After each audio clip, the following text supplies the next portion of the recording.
शेख हसीना वाजद जो हैं वो उन्होंने एक बड़ी इस्लामिक पार्टी जमात-ए-इस्लामी जो है, उसको बैन कर दिया।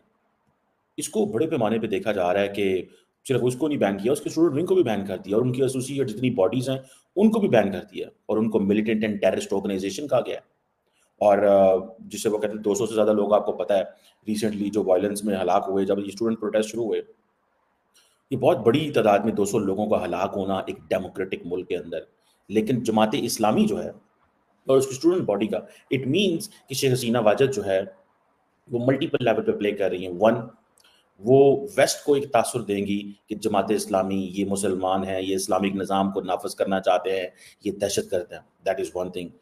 इंडिया के अंदर भी जमात-ए-इस्लामी मौजूद है, पाकिस्तान के अंदर भी जमात-ए-इस्लामी मौजूद है। लेकिन वहाँ पे इंडिया को भी एक जिसे वो कहते हैं ना कम्फर्ट एरिया में लेके आएँगे। अभी हाल ही में मैं देख रहा था कि भारत के जो एम्बेसडर हैं, वो शेख हसीना वाजद से मिले हैं ढाका के अंदर। और आप मज़े की बात है, अगर आप देखें, तो वो जिस अंदाज़ से एम्बेसडर साहब मिले हैं शेख हसीना वाजद को, they were sitting just like बराबर जैसे वज़ीर-ए-आज़म मिल रहा होता है। यानी कि Indian ambassador in Dhaka was meeting Sheikh Hasina Wajid जैसे 2 इक्वल लोग मिल रहे होते हैं। और अब एम्बेसडर जो है पूरी दुनिया में एम्बेसडर्स जो इम्पोर्टेंट मुल्कों के एम्बेसडर होते हैं, उनको मिला जाता है। और आपको पता है इंडिया ने बिल्कुल न्यूट्रैलिटी शो की है। इंडिया ने कहा है कि ये बांग्लादेश का इंटरनल मैटर है, हम इस पे कम करेंगे बिकॉज़ इंडिया को पता है कि इन केस हालात कहीं भी शिफ्ट हो सकते हैं, कुछ भी हो सकता है। अगर हमने शेख हसीना वाजिद की सपोर्ट की, तो उसमें there could be a problem later on कि हमारे खिलाफ ना सेंटिमेंट्स आ जाए। और अगर हम इसमें पार्टिसिपेट करते हैं या हम सपोर्ट करते हैं शेख हसीना वाजिद को, तो जो बांग्लादेश की अवाम है, वो हमें नापसंद करेंगे। वाह, कितने उच्च विचार हैं आपके। कौन सा नशा करते हो भाई? ये तो वही बात हो गई, बाप मरा अंधेरे में और बेटे का नाम power house. So it's better to stay silent. लेकिन जो बांग्लादेश के अंदर इंडिया के एम्बेसडर मिले हैं उनको, तो मैडम शेख हसीना वाजिद और इंडियन एम्बेसडर बिल्कुल साथ-साथ बैठे हुए थे और एम्बेसडर बड़ा अनकंफर्टेबल था कि the prime minister of the country is treating me like a prime minister. तो ये चीज़ जो है, ज़ाहिर बात है she was conveying an important message to Indian government. वो इंडिया की गवर्नमेंट को एक इम्पोर्टेंट मैसेज कन्वे हो रहा था। वो क्या मैसेज हो रहा था मुझे तो नहीं सारी बातें पता, लेकिन मुझे इतना पता है कि वो इम्पोर्टेंट मैसेज था। The reason behind is the way the ambassador was being treated, the way the ambassador was welcomed. ये 2 दिन पहले की बात है। इसमें इसकी कोई गलती नहीं है, ये बेचारा दूसरी दुनिया से आया है। इस बेचारे को खुद ही नहीं पता कि क्या बोल रहा है। अरे भाई, बाप बाप होता है और बेटा बेटा। बाप हमेशा 2 कदम आगे ही रहता है। और ये जो अभी आया है कि जी अब जो एक जमात को बैन कर दें, आपको पता है पाकिस्तान के अंदर भी इमरान खान की पार्टी को बैन करने की बातें की जा रही हैं बिकॉज़ कि जी वो टेररिज्म को सपोर्ट करते हैं, बिकॉज़ उन्होंने इस वक़्त मुल्क के अंदर लॉ एंड ऑर्डर क्रिएट किया हुआ है। इस तरह की बातें की जा रही हैं, एंटी कॉन्स्टिट्यूशनल हैं and so on and so forth. So और ये जो अब जो सिचुएशन बांग्लादेश के अंदर है जिसको देख के सारी दुनिया लार्जली खामोश है। देखिए, इस वक़्त दुनिया में पहले कभी होता था, हम कहते थे कि freedom of speech, freedom of expression, इस तरह की चीज़ें। अब ममालिक लंबा-चौड़ा नहीं बोलते।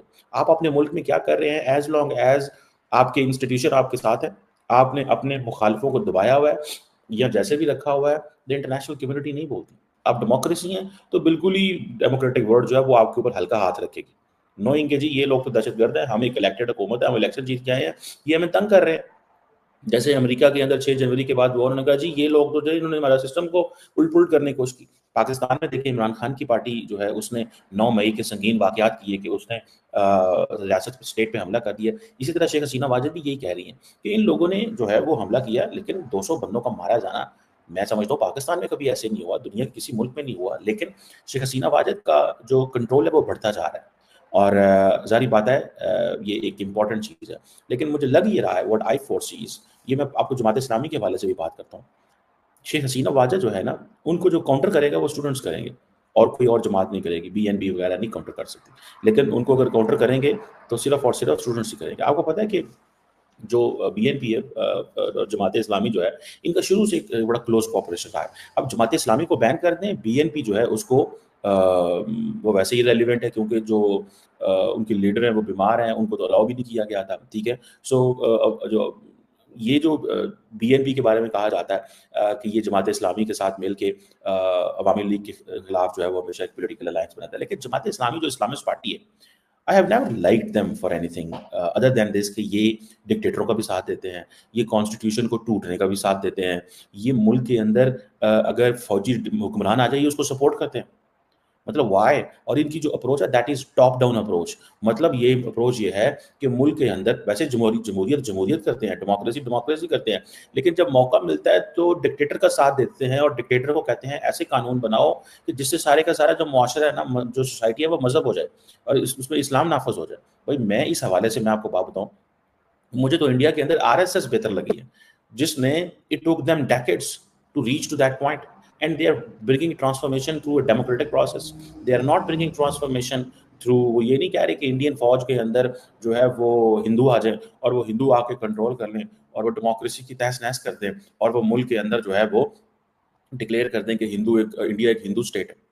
भाई मुसलमानों को क्या प्रॉब्लम है? Why Islamist parties around the world, they want to control the country through military leader, they want to bypass the constitution, they don't want to do struggle in a democratic process. If the people of those countries, in Pakistan, everyone is an Islamic person, but nobody votes the Islamic parties. Pakistan के अंदर लोग जो हैं वो Islamic का वो जिसे कहते हैं ना वो हैं, लेकिन कोई वोट तो नहीं देता इनको ना। तो वोट ना देने की भी सारी बातें कुछ वजूहात तो होंगी। Why people don't like them? Because उनकी हरकत इस तरह की हैं, लोग उनको पसंद नहीं करते। हालांकि ये ज़्यादा इनके बारे में कहा जाता है जी ईमानदार हैं, नेक हैं, दे लिव सादा लाइफ रहती है, लेकिन पीपल डोंट लाइक देम। ठीक है जी। सो ये, और आपको पता है एक वक्त होता था कि इनके दरमियान राब्ते होते थे, Jamaat Islami Pakistan, Jamaat Islami Bangladesh, Jamaat Islami India. But after 9/11 America ने जब से वॉर अगेंस्ट टेररिज्म शुरू की, तो जितने भी जो इस्लामिस्ट थे इनके आपस में कनेक्शन टूट गए। बिकॉज इन ये क्या बात करते थे, तो जो ममालिक थे उनके ऊपर प्रेशर आया कि आप इन मौलवियों को रोको। आपको पता है जमात इस्लामी पाकिस्तान के अंदर जो है इसका डाउनफॉल कैसे शुरू हुआ? There so many reason, but one of the reason is this कि वन ऑफ जो अमीर थे जमात इस्लामी के, वो चाहते थे कि पाकिस्तान के जो पाकिस्तान की फौजी हैं, पाकिस्तान के फौजी जो हैं वो जब दहशतगर्द टीटीपी और बाकियों से लड़ते हैं तो पाकिस्तान के फौजी शहीद नहीं हैं, वो टीटीपी का जो दहशतगर्द है वो शहीद है, जिस पे बड़ा तूफान मचा और जमात इस्लामी ने अपने अमीर को भी फारग कर दिया अपनी उसकी टेन्योर खत्म होने के बाद, और बहुत बड़ा, और इस पे पाकिस्तान की फौज और हुकूमत ने भी बड़ा सख्त उसको ये किया। ठीक है जी।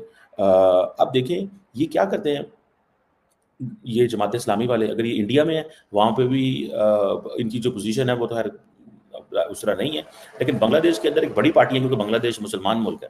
ठीक है जी। और जिसे वो कहेंगे ना कि अब फॉर एग्जाम्पल जब से शेख हसीना वाजिद हैं तो उन्होंने अच्छा भला इनको कंट्रोल किया हुआ है, इनको जेलों में डाला है, इनको सजाएं दी हैं, सजाएं मौतें दी हैं, बड़ा कुछ किया है।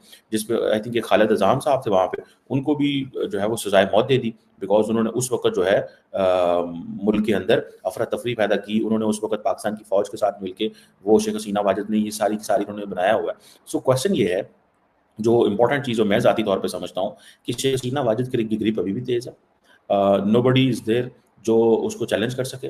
She doesn't care about anything else. उसके बारे में क्या कहते हैं ह्यूमन राइट्स ग्रुप जो मर्जी कहते रहें, अदालतें जो मर्जी कहते रहें, मुझे लग रहा है कि there is some sort of a consensus within Bangladesh कि हमें अपनी ग्रिप इस्टेब्लिश करनी है। और ये पाकिस्तान के अंदर भी आपको पता है बांग्लादेश मॉडल को पसंद किया जा रहा है। बांग्लादेश मॉडल को क्या है? डेमोक्रेसी रहे, एक पॉलिटिकल पार्टी रहे, जो पावर ऑफ जो है क्या उसको कहते हैं उसके हाथ में रहे, जमहूरियत भी रहे, मुल्क तरक्की करता रहे, इकोनॉमी आती रहे। दोस्तों, पाकिस्तानियों को सुनकर हंसी आती है।